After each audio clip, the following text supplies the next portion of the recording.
Okay, so Republicans insist, as most of our audience knows, that cutting taxes, particularly for rich people and corporations, is really, really good for the economy. This, of course, is completely counter to basic economics that I learned when I was 16 years old in high school, but that's okay. It's still a catalyst for getting a whole bunch of Republican voters to support candidates.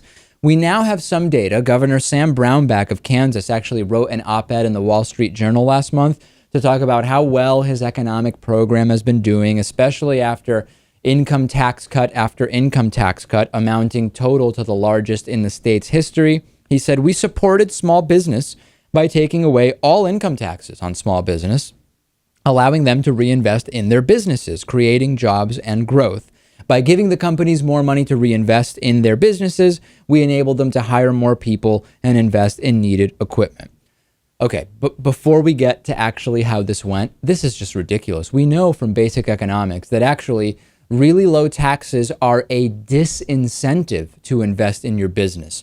For people who may not know, business expenses, payroll, equipment are deductible, meaning if your business makes $100,000 and you spend $20,000 on equipment and employees, you pay taxes on $80,000. In other words, you deduct those expenses. If you were to spend $40,000, you would only pay taxes on $60,000 of your revenue. If taxes are really high, you have more of an incentive to invest in your business to reduce the amount of taxable income. If taxes are really low, there is less incentive to invest in your business because you can keep the money as earnings with less going to taxes. I don't know how many times I have to explain this, Lewis. It seems that Republican politicians just don't understand it.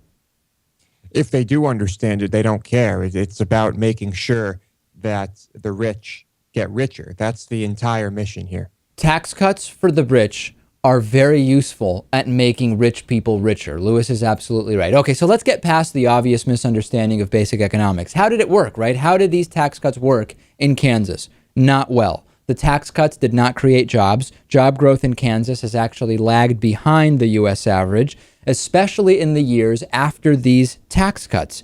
Earlier this year, Neeraj Choksi from the Center on Budget Policy Priorities did a study of the Kansas tax cuts, and the authors concluded that Kansas is a cautionary tale, not a model. Other states are recovering from the recent recession and turning towards the future.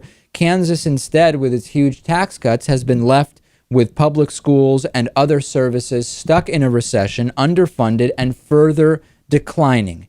Every single month, we have more findings that validate the notion that tax cuts for the rich and businesses do not stimulate the economy, but rather providing stimulus, either via tax cuts or government spending to lower and middle classes, actually is a very good way of stimulating the economy. Now, as Professor Richard Wolff told us on the program, we're talking about two strategies within a fundamentally unfair and unequal system, okay? So I want to remind the audience of that. This is not to say that our system is great, we just need demand-side stimulus. That's not what I'm saying. What I am saying is that within a system that we recognize to be unequal and necessary of significant reform, we are going to do better in the short and medium term, not by giving tax cuts to the rich, but rather by stimulating the lower and middle class. And it could be via tax cuts. They already have several tax incentives. It could be via government spending.